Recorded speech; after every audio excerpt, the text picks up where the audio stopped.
December 16th, 1773. Please remember that date, December 16th, 1773. Does anyone remember what happened on that date? In Boston. 3 tea ships had arrived in Boston Harbor, carrying tea owned by the British East India Company.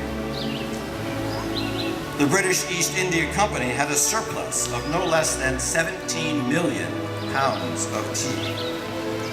So Parliament passed the Tea Act to bail them out with reduced prices and tariffs, which undercut our own merchants and tea companies. The citizens of Boston were already boycotting tea and took serious exception to this additional outrage. The royal governor, however, refused the public demand to send these 3 ships back to England. Well, happy 4th of July weekend to everyone. What a great turnout today. You know, someone called me the other day and they said that they thought that these tea parties were anti-government. And I said, no, they're not anti-government, but they're for good government. And that is one thing that we've heard a lot about on the federal level, but let me tell you, it reflects on the local level also.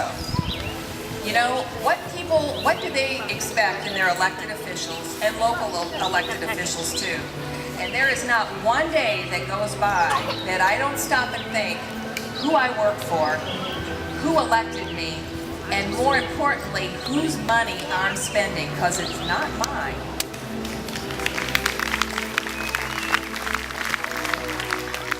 On July 4th, as everybody knows, the Congress voted to approve the Declaration, which reads as follows.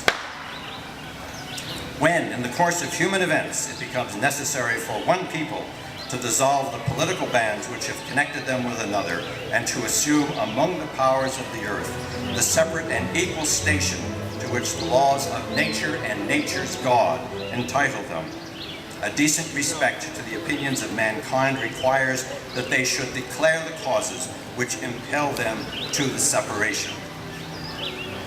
We hold these truths to be self-evident, that all men are created equal, that they are endowed by their Creator, not the government, not the king, but their Creator, with certain unalienable rights, that among these are life, liberty, and the pursuit of happiness, that to secure these rights, governments are instituted among men, deriving their just powers from the consent of the governed, that whenever any form of government becomes destructive of these ends, it is the right of the people to alter or abolish it and to institute new government, laying its foundation on such principles and organizing its powers in such form as to them shall seem most likely to affect their safety and happiness. Prudence indeed will dictate that governments long established should not be changed for light and transient causes.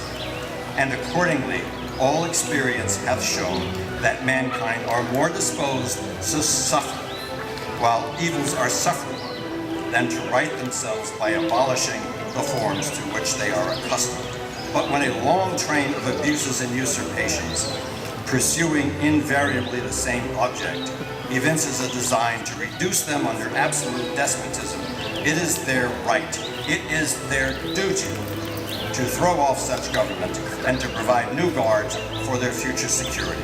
Such has been the patient sufferance of these colonies, and such is now the necessity which constrains them to alter their former systems of government.